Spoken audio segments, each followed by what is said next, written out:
Hello students, आज की class में आपको बताने जा रहा हूँ थ्री डायमेंशनल ज्योमेट्री का एक बहुत ही इम्पोर्टेंट पॉइंट है जो मैं आज की क्लास में क्लियर करूँगा। ये आपको 3D और वेक्टर्स दोनों में यूज होता है, डायरेक्शन कोसाइंस, और एक दूसरी टर्म है डायरेक्शन रेशियोज। तो पहले डायरेक्शन कोसाइंस देखते हैं किसे कहते हैं और क्या होता है।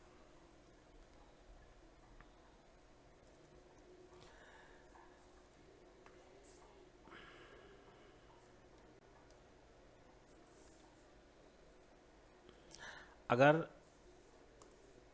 कोई लाइन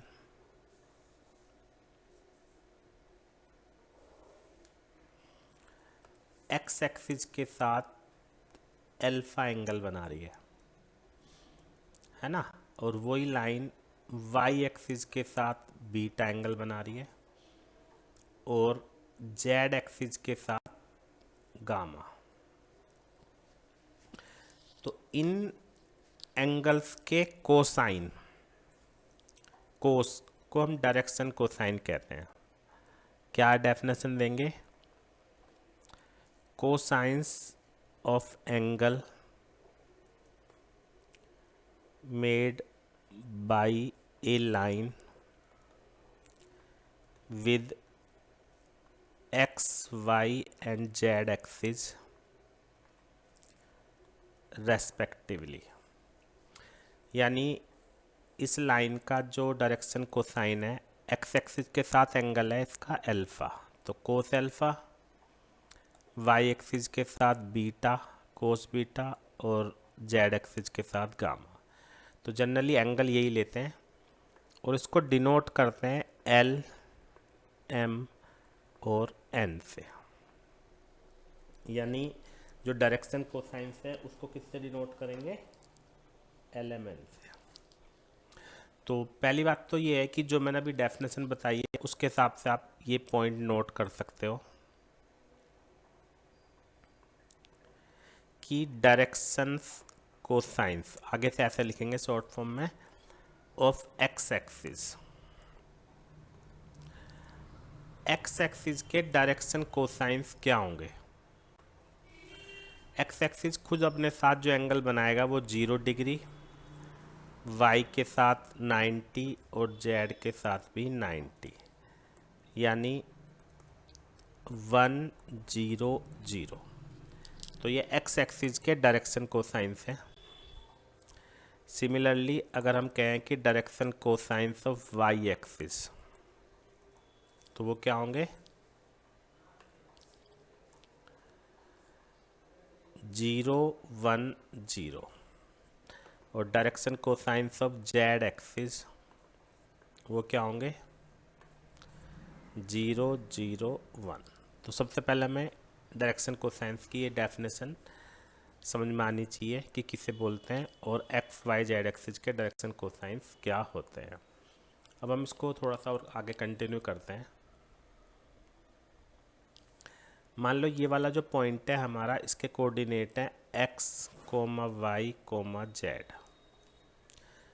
तो ओपी कितना होगा? ओपी होगा अंडर रूट में X square plus Y square plus Z square by distance formula, और इसको हम आर से डिनोट कर देते हैं। ठीक है, तो ये 3 डायमेंशनल में है, बस मैं आपको थोड़ा सा बताऊंगा एक्स एक्सिस का, फिर सिमिलरली हो जाएगा सब। तो जब हम अगर केवल एक्स एक्सिस को देखें तो ये वाली डिस्टेंस हमारी एक्स होगी और इसको हमने आर मान लिया। तो इन ट्राइंगल ओ ए पी, नीचे कर लेते हैं, in triangle O A P base upon hypotenuse X upon R कितना होगा? कोस एल्फा, है ना। और सिमिलरली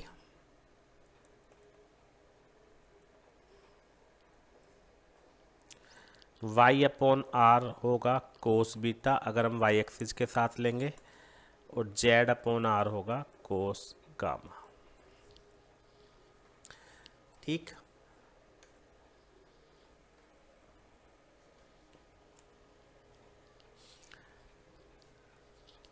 तो x upon R equal to L हो गया, है ना, y अपॉन आर एम और z अपॉन आर एन। और r सबको पता ही है, r कितना है, अंडर रूट में X square plus Y square plus Z square. ठीक है, तो सबसे पहली बात आपको अभी हमेशा के लिए याद रखना है कि अगर हमें L निकालना है तो कितना होगा, X coordinate upon under root में तीनों के स्क्वायर का सम। और अगर हमें M निकालना है तो y coordinate upon under root में तीनों के स्क्वायर का सम। n निकालना है तो z कोऑर्डिनेट अपॉन तीनों के स्क्वायर का सम। ये बहुत इंपॉर्टेंट बात है, आपको हमेशा याद रखनी है। एक और इम्पोर्टेंट पॉइंट है जो नोट करोगे अब यहाँ पे आप,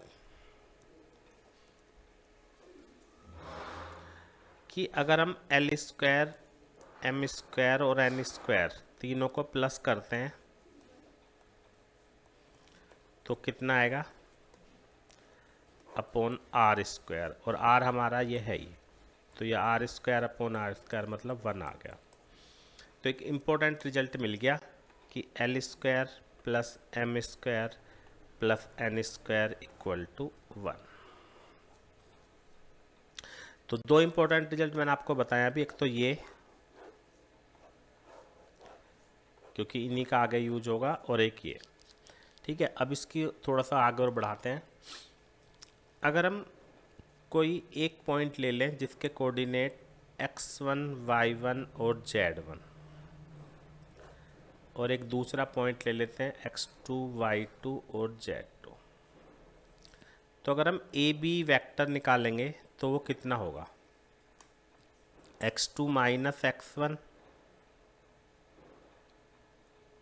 है ना, क्योंकि वेक्टर कैसे निकाला जाता है, position vector of this minus position vector of this, और आई सभी को पता है, unit vector along x axis. ऐसे ये हो गया, और ये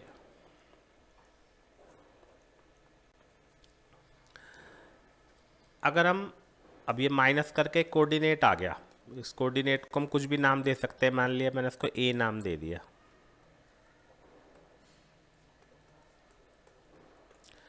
और अब इसका हम यूनिट वेक्टर निकालते हैं, तो उसके लिए हमें मैग्नीट्यूड निकालना पड़ेगा, बिल्कुल जस्ट जैसे ऊपर करा था, ये X square Y square Z square या A square B square C square, एक ही बात है।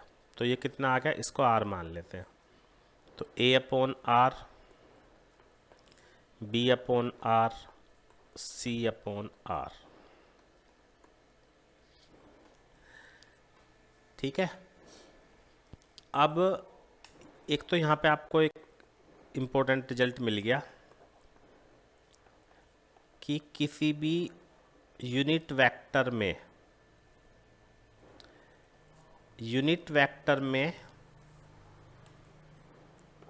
जो कंपोनेंट होते हैं एक्स वाई जेड, वो क्या होते हैं, डायरेक्शन रेशियो। ये बात आपको अच्छे से नोट कर लेनी चाहिए कि किसी भी यूनिट वेक्टर में आई जे के जो कोफिशिएंट होंगे वो उस वेक्टर के डायरेक्शन कोसाइंस होंगे। ठीक है, अब एक और डेफिनेशन हम आगे यहाँ पे डिस्कस करते हैं।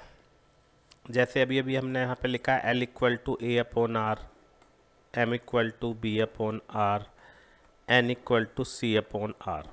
तो अगर मैं यहाँ पे एल अपॉन ए लूँ, एम अपॉन बी और एन अपॉन सी, ये सब किसके इक्वल हो गया, 1 अपॉन आर के। ए को ऊपर ले जाएंगे तो L equal to A upon R, वो तो ऊपर हमने दे ही रखा है। तो अब यहाँ पे आपको एक इम्पोर्टेंट हम डेफिनेशन बताने वाले हैं।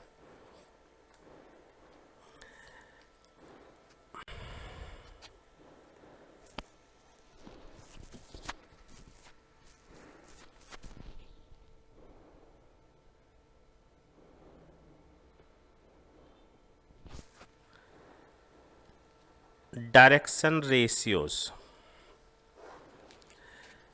ये जो ए बी सी है हमारे, आर कॉल्ड डी आर्स। किसी भी वेक्टर के जो कंपोनेंट होते हैं उनको डी आर्स बोलते हैं, यानी जो ऊपर एक्स वाई जेड लिखे थे वो क्या हो गए, डी आर्स। और ये क्या होता है हमारा ए, x2 माइनस x1, कोई भी दो कोऑर्डिनेट को माइनस करके जो आता है हमारा वो। तो डी आर्स किसे बोलते हैं, किसी भी वेक्टर के जो कंपोनेंट है। और इसकी डेफिनेशन हम ऐसे भी कर सकते हैं, एनी थ्री नंबर्स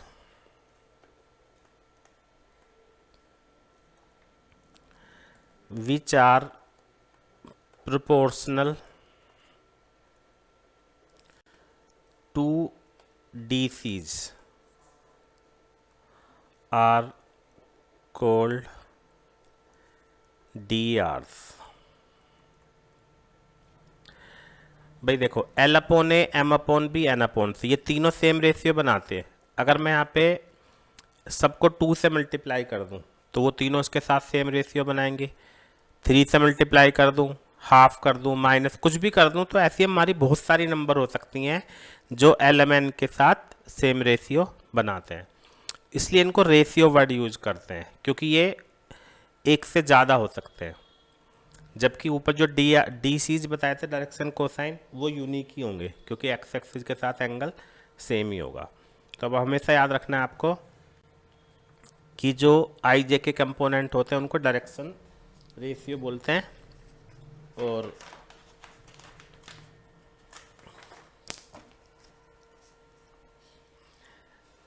जो डायरेक्शन रेशियोज है of a line are infinite. Infinite हो सकते हैं क्योंकि जैसे मैं भी बता रहा था कि जितने मर्जी मल्टीप्लाई डिवाइड करते रहो, बट जो डी सीज होते हैं वो यूनिक होते हैं,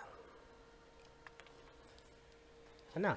और एक लास्ट पॉइंट और है कि जैसे मैंने अपने डेफिनेशन बताई थी कि L अपॉन ए, M upon B, N upon c same ratio होता है।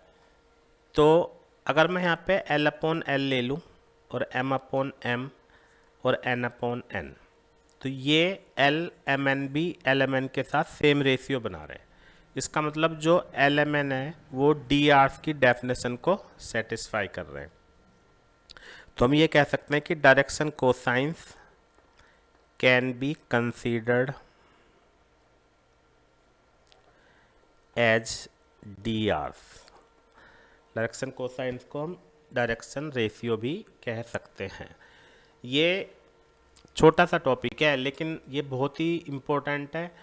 इसको मतलब बार बार इसका यूज होगा, आपको अच्छे से इसको समझ लेना है कि डायरेक्शन कोसाइन क्या होते हैं और डायरेक्शन रेशियो क्या होते हैं। डायरेक्शन रेशियो क्या होते हैं, आई जे के जो कंपोनेंट होते हैं जिनको हम ए बी सी से डिनोट करते हैं, है ना। अगर मैं इनमें रिलेशन की बात करूं तो ऊपर ही बता दिया लेकिन अलग से हेडिंग डाल रहा हूं, relation between D Cs and D Rs. D Cs क्या होते हैं, LMN, और ये क्या होते हैं, ABC। तो रिलेशन क्या हो गया, A equal to under root में A² plus B² plus C²। ये प्लस माइनस हो सकते हैं दो दो, वैसे एक ही लेना होता है, या तो प्लस या माइनस। इसको